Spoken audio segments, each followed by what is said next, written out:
Hello everyone. Today we are going to derive the van der Waals equation. van der Waals equation आपके scientist van der Waals ने दी थी और ये equation जो है real gases ओबे करती है. सो ये van der Waals इक्वेशन थी which is your modified ideal gas equation. आपकी आइडियल गैस इक्वेशन क्या थी? PV is equal to nRT and this is the modified ideal gas equation which is known as the van der Waals equation.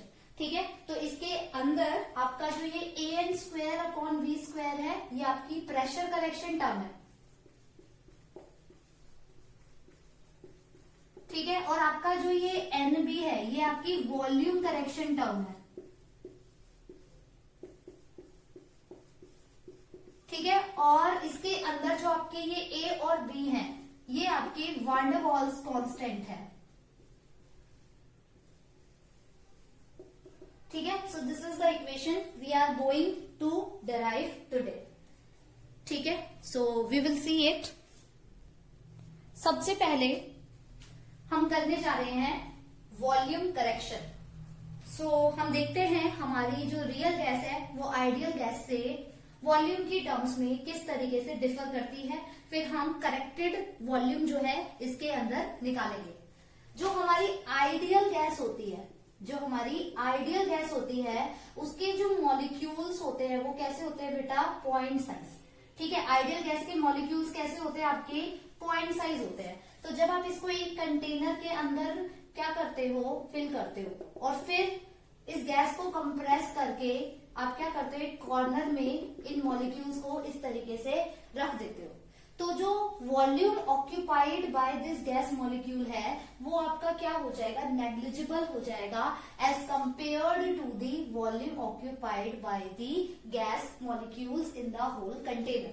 That is आपका जो volume of gas है एक तरीके से वो इक्वल हो जाएगा किसके? वॉल्यूम ऑफ कंटेनर के. तो जो यहाँ पे हम वॉल्यूम की बात कर रहे हैं हम उस वॉल्यूम की बात कर रहे हैं जो कि आपका क्या है? आपकी गैस को अवेलेबल है फॉर इट्स मोशन. ठीक है, we are talking about that volume which is available to the gas molecules for its motion. तो क्योंकि आपका volume occupied by this gas molecules here क्या है? आपका नेग्लिजिबल है. तो इसका मतलब क्या है कि आपको ये पूरा टोटल स्पेस अवेलेबल है आइडियल गैस के मॉलिक्यूल्स को फॉर इट्स मोशन. इसलिए हम ये लिख पा रहे हैं कि वॉल्यूम ऑफ गैस हमारा किसके इक्वल है? वॉल्यूम ऑफ कंटेनर के इक्वल है. क्लियर है? अगर हम बात करें वहीं पे रियल गैस की, तो जो आपकी रियल गैस होती है, रियल गैस के मॉलिक्यूल्स कैसे होते हैं बेटा? Rigid spheres. ठीक है, आपके जो रियल गैस के मॉलिक्यूल्स होते हैं वो क्या होते हैं? रिजिड स्फीयर होते हैं. तो क्योंकि रिजिड स्फीयर्स होते हैं, अब अगर मैं इन मॉलिक्यूल्स को इसी कंटेनर के अंदर एक कॉर्नर में रखूं तो क्या मैं इस वॉल्यूम को नेग्लेक्ट कर सकती हूँ जैसे कि मैं आइडियल गैस के अंदर कर रही थी? So the answer is no.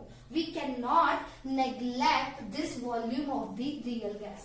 ठीक है, सो एक तरीके से आपकी जो रियल गैस के मॉलिक्यूल्स हैं उन्हें मोशन करने के लिए कितना स्पेस अवेलेबल है? This is the available space which is available to the real gas molecules for its motion. ठीक है, हम इसको नेग्लेक्ट नहीं कर सकते तो इसीलिए हम क्या लिखेंगे कि आपका इस केस के अंदर जो आपका वॉल्यूम ऑफ गैस है वो आपका नॉट इक्वल हो जाएगा किसके? वॉल्यूम ऑफ कंटेनर के. क्योंकि हम इस वॉल्यूम को नेग्लेक्ट नहीं कर सकते. हमारे पास जो अवेलेबल स्पेस है for the real gas molecules to its motion वो क्या है? आपका ये वाला स्पेस है. ठीक है, तो अगर हम ये नहीं कर सकते तो एक्चुअल वॉल्यूम कितना अवेलेबल है? That is your corrected volume. वो करेक्टेड वॉल्यूम हमारे पास कितना है वो हमें बेसिकली इसमें निकालना है. ठीक है, तो करेक्टेड वॉल्यूम एग्जैक्टली हमारा क्या होगा? करेक्टेड वॉल्यूम हमारा क्या होगा? अगर मैंने सपोज 1 मोल गैस के लिए लिया है, मैंने लिया है 1 मोल गैस के लिए मैं ले रही हूं तो करेक्टेड वॉल्यूम मेरा क्या हो जाएगा? Volume of this container minus volume occupied by this gas molecule. है ना? इस पूरे कंटेनर में से मैं इस गैस मॉलिक्यूल का ये वाला जो स्पेस है अगर रिमूव कर दूं तो मेरे पास ये वाला जो है वॉल्यूम आ जाएगा. है ना? तो वॉल्यूम ऑफ कंटेनर हम मान लेते हैं क्या है हमारे पास? V. और हमारे पास जो गैस मॉलिक्यूल्स का वॉल्यूम है उसको हमने क्या मान लिया? B. ठीक है, तो जो ये आपका बी आया है, इस बी को हम क्या बोलते हैं, इस बी को बोलते हैं को वॉल्यूम, या फिर क्या बोलते हैं, एक्सक्लूडेड वॉल्यूम। ठीक है, ये वॉल्यूम को हम क्या कर देते हैं, एक्सक्लूड कर देते हैं, इसीलिए हम इसको क्या बोलते हैं, एक्सक्लूडेड वॉल्यूम। तो 1 मोल गैस के लिए करेक्टेड वॉल्यूम है V माइनस बी।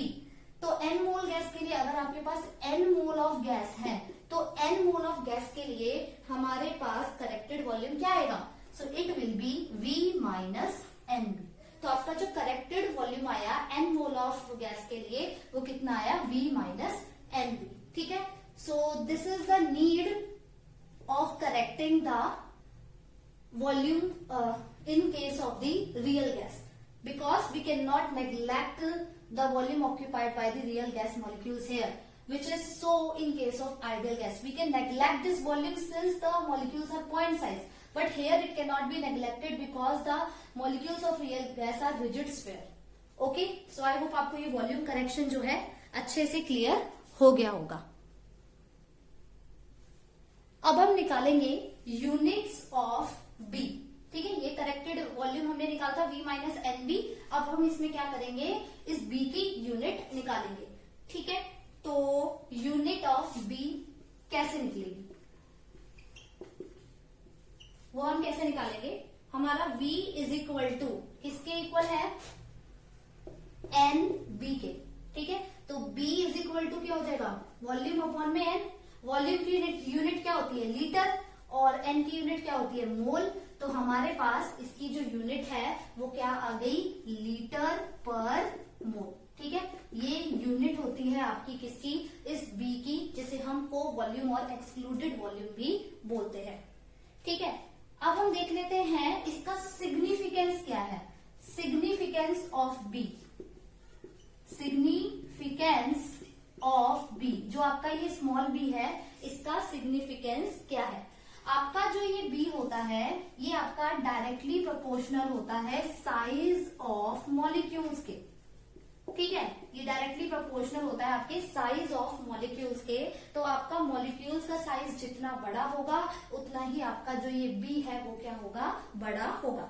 ठीक है, और इसको हम वैन डर वाल्स कांस्टेंट भी कहते हैं। सो ये था आपका वॉल्यूम करेक्शन। तो करेक्टेड वॉल्यूम हमारे पास क्या आया, ये आया V माइनस एन बी।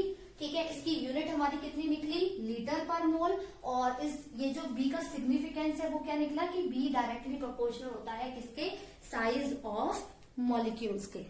ठीक है, तो ये आपको अच्छे से आई होप क्लियर हो गया होगा।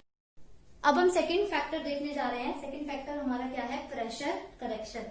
ठीक है, तो आपकी जो आइडियल गैस होती है, आइडियल गैस के जो मॉलिक्यूल्स होते हैं वो कैसे होते हैं, पॉइंट साइज होते हैं। क्योंकि आइडियल गैस के मॉलिक्यूल्स पॉइंट साइज होते हैं, तो इनके बीच में कोई भी फोर्स ऑफ अट्रैक्शन नहीं होगी।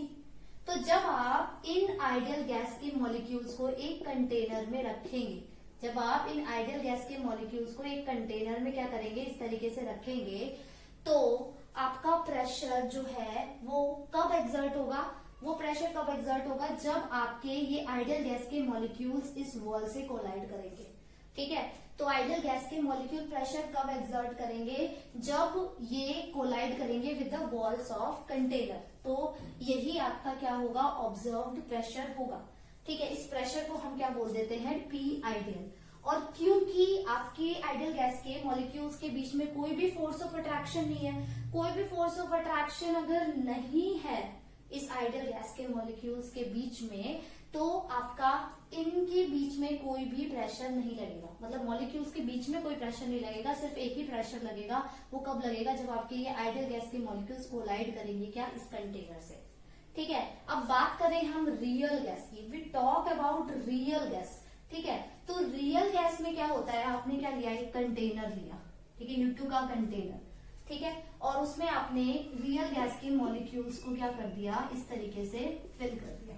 तो हमें पता है रियल गैस के मॉलिक्यूल्स क्या होते हैं, आपके रिजिड स्फीयर्स होते हैं। रिजिड स्फीयर्स है तो इसके बीच में फोर्स ऑफ अट्रैक्शन भी होगा, और क्योंकि इसमें फोर्स ऑफ अट्रैक्शन होगा तो इसमें 2 टाइप्स के प्रेशर लगेंगे। एक तो आपको पता ही है कौन सा वाला, जब आपके ये वाले मॉलिक्यूल्स आपके कोलाइड करेंगे कंटेनर से, एक प्रेशर तो आपका ये हो गया, इस प्रेशर को आप मान लो ये पी रियल है। और दूसरा जो प्रेशर होगा वो किसकी वजह से होगा, इन मॉलिक्यूल्स के बीच में जो फोर्स ऑफ अट्रैक्शन है उसकी वजह से होगा। ठीक है, तो आपके पास दो प्रेशर होंगे यहाँ पे। एक प्रेशर तो जब लगेगा जब आपका ये गैस मॉलिक्यूल इस कंटेनर की वॉल से कोलाइड करेगा, और दूसरा प्रेशर किसकी वजह से लगेगा, इन गैस मॉलिक्यूल्स में फोर्स ऑफ अट्रैक्शन जो होगा उसकी वजह से लगेगा। ठीक है, तो रियल गैस में जो टोटल प्रेशर होगा वो एक तो ये वाला प्रेशर और एक ये वाला प्रेशर, इन दोनों प्रेशर का क्या होगा, सम होगा। क्लियर?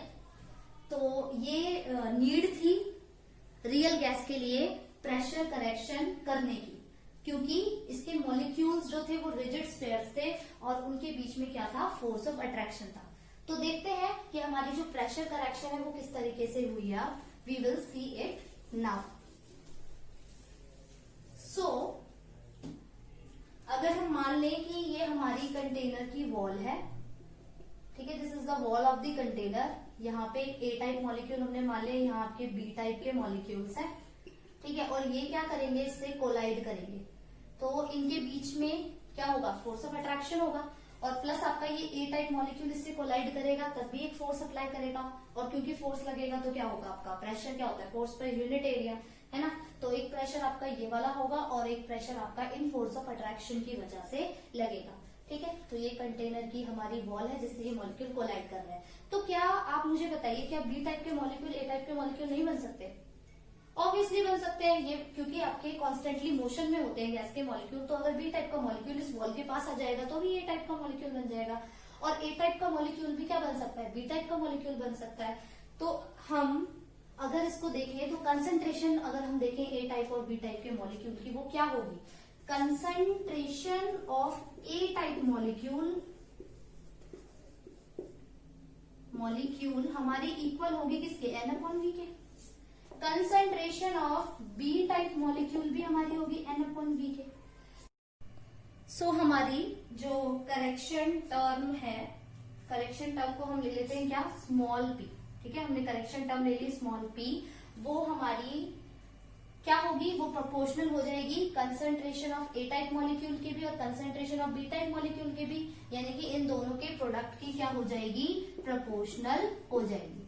ठीक है, तो अब आप क्या करो, यहाँ पे इनकी वैल्यूज पुट कर दो N/V। सो आपको मिल जाएगा क्या, N²/V²। This you will observe here. ठीक है, और जब आप इस प्रोपोर्शनैलिटी को रिमूव करेंगे तो आपके पास क्या आएगा, P = AN²/V²। सो हमारे पास जो करेक्शन टर्म आई प्रेशर में वो क्या आई, AN²/V²।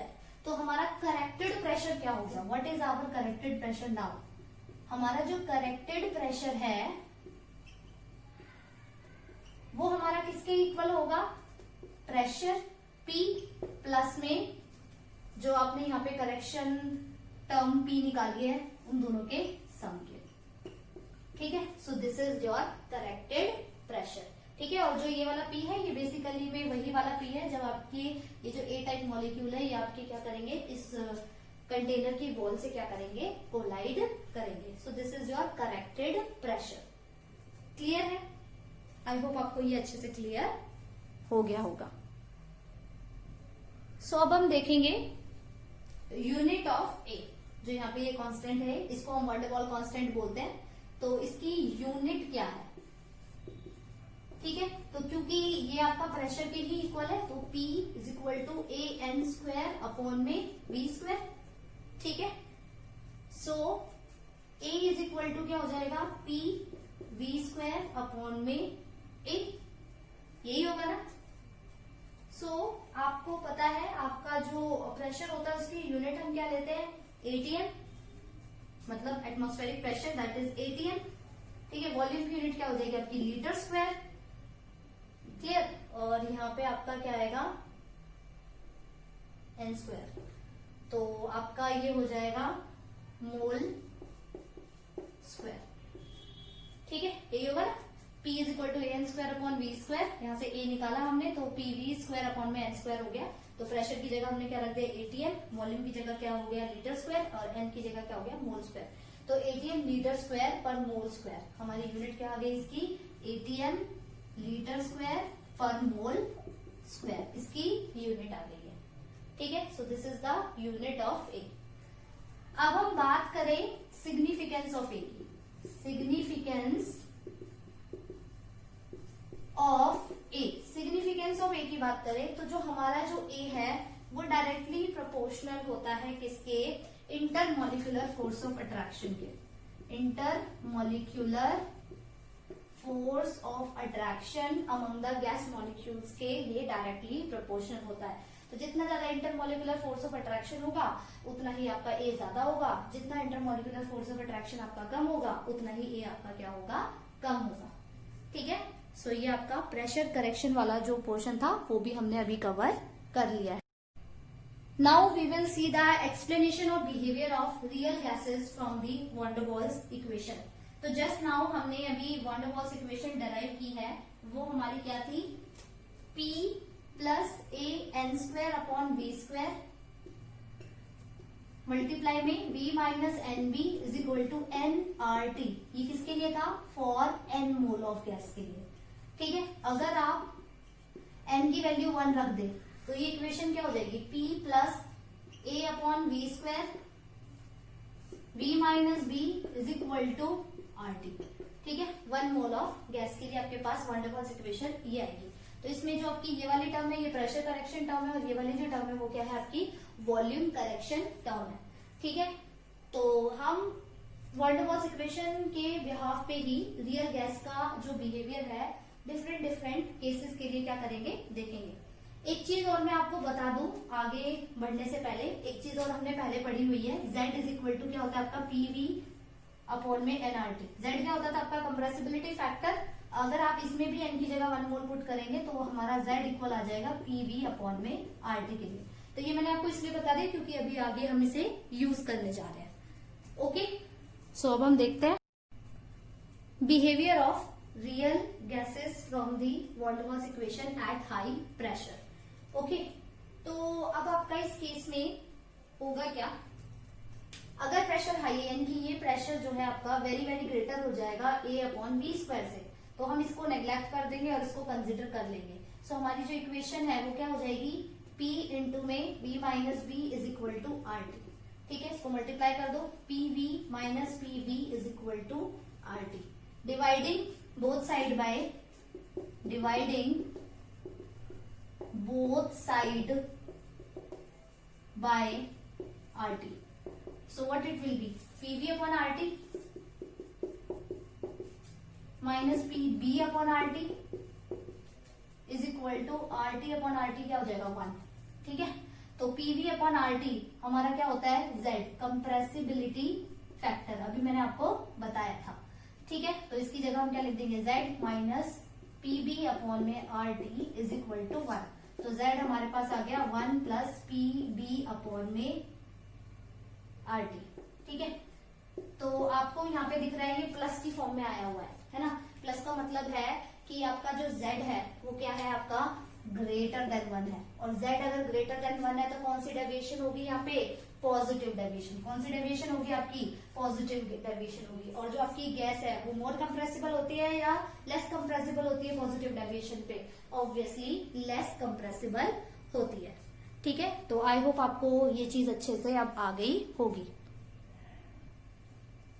अब हम सेकंड केस देखेंगे एट लो प्रेशर के लिए। ठीक है, एक चीज जो फर्स्ट जो मैंने अभी आपको पॉइंट बताया था एट हाई प्रेशर, उसमें ये चीज भी ध्यान रखना, आपका जो टेम्परेचर है वो क्या है, मॉडरेट है। ठीक है, इस केस में भी हमने जो प्रेशर लो लिया है, यहाँ पे भी आपका जो टेम्परेचर है वो क्या लिया हुआ है, मॉडरेट लिया हुआ है। ठीक है, अगर आपका प्रेशर क्या हो जाएगा, लो हो जाएगा। ठीक है, जब आपका प्रेशर क्या है, लो हो जाएगा तो उस केस में आपका V जो है वो बहुत बड़ा हो जाएगा। ठीक है, आपका जो ये V है ना, ये क्या हो जाएगा, बहुत ग्रेटर हो जाएगा आपका B से। तो अब दोनों में से कौन सी टर्म नेग्लेक्ट होगी, ये वाली टर्म नेग्लेक्ट हो जाएगी और ये एक्सेप्ट हो जाएगी। ठीक है, तो हमारे पास ये इक्वेशन क्या आ जाएगी, P plus A by V square. यहाँ पे सिर्फ और सिर्फ क्या मिलेगा हमें, V is equal to RT।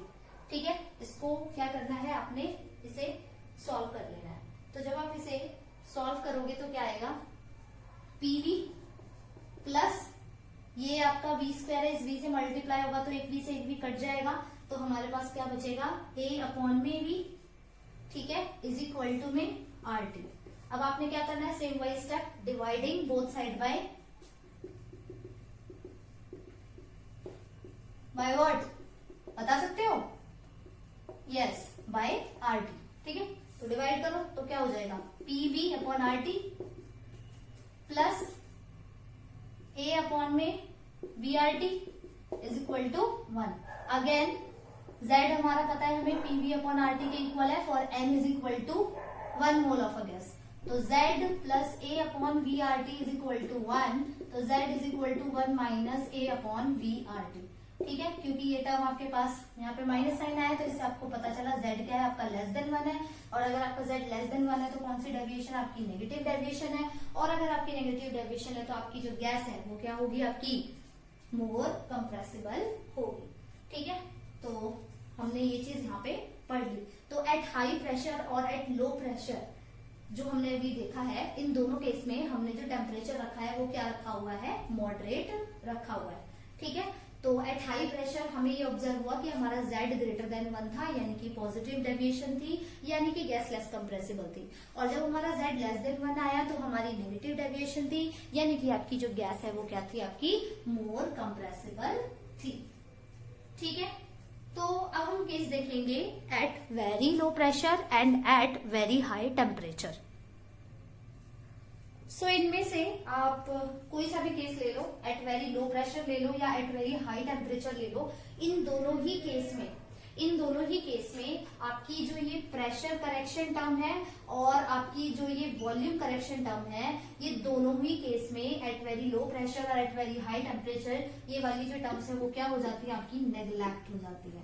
ठीक है, तो at very low pressure and at very high temperature आपकी जो रियल गैस है वो कैसे बिहेव करती है, आइडियल गैस की तरह। तो अगर ये टर्म नेग्लेक्ट होगी, ये टर्म नेग्लेक्ट होगी, तो हमारे पास क्या आ गया, PV is equal to RT which is nothing but what, ideal gas equation. ठीक है, तो आपकी जो रियल गैस है at very low pressure and at very high temperature आपकी एज एन आइडियल गैस क्या करती है, बिहेव करती है। सो हमने आज क्या क्या पढ़ा है, मेनली हमने आज पढ़ा derivation of the van der Waals gas equation, और हमने आइडियल गैस इक्वेशन को मॉडिफाई किया है in terms of pressure correction and the volume correction. ठीक है, और क्यों हम प्रेशर करेक्शन और वॉल्यूम करेक्शन कर रहे थे आइडियल गैस इक्वेशन के अंदर, क्योंकि जो रियल गैस के मॉलिक्यूल्स थे वो रिजिड स्फीयर्स थे, उनके बीच में फोर्स ऑफ अट्रैक्शन था। ठीक है, और प्लस में जो गैस मॉलिक्यूल्स जो थे रियल गैस के, when they are placed in one corner of a container, तो जो वो वॉल्यूम ऑक्यूपाई कर रहे थे उसको हम नेग्लेक्ट नहीं कर सकते थे, इसलिए हमने प्रेशर करेक्शन और वॉल्यूम करेक्शन पढ़ा। उसके बाद हमने explanation of behaviour of real gases पढ़ा from van der Waals equation. ठीक है, जिसमें हमने केसेस देखे, सबसे पहले एट हाई प्रेशर, फिर लो प्रेशर, और इन दोनों का ही हमने जो टेम्परेचर रखा वो क्या रखा था, मॉडरेट। और थर्ड केस में हमने देखा कि अगर हमारा प्रेशर बहुत ज्यादा लो है, दैट इज वेरी लो है, और अगर टेम्परेचर हमारा वेरी हाई है, तो उस केस में हमारी जो प्रेशर करेक्शन और वॉल्यूम करेक्शन टर्म्स थी वो नेग्लेक्ट हो रही थी, यानी कि इस केस के अंदर आपकी जो रियल गैस है वो आपकी बिहेव कर रही थी किस तरीके से, आइडियल गैस की तरह। ठीक है, सो हमारे पास इक्वेशन भी आ गई है, that is PV is equal to RT। So ये आपका वेरी वेरी इंपॉर्टेंट टॉपिक है जो मैंने आज आपको पढ़ाया है इस चैप्टर के अंदर। आई होप आपको अच्छे से ये क्लियर हुआ होगा। Thank you class.